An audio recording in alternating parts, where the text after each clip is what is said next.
So ayan, partially nakapag-linya na tayo ng para sa AC, sa alternating current wires natin, ano. So sa AC may tatlong connections tayo dyan, para sa load port, para sa gen port, at sa grid. Nilagyan ko na ng iba't ibang kulay para mas madaling ma-identify.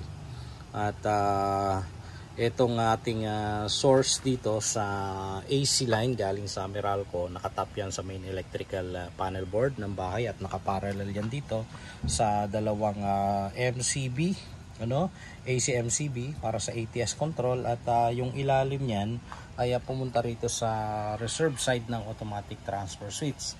At yung ilalim naman ng grid natin, ito yung pumunta rito sa grid side ng inverter.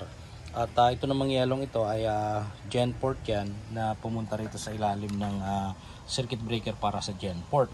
At yung source natin, micro inverter yan. So yung ating load side, ito yan, ang source niya yung inverter, ano. So pumunta yan sa ibabaw, at yung out niyan pumunta rito sa normal side ng automatic transfer switch. So itutuloy natin.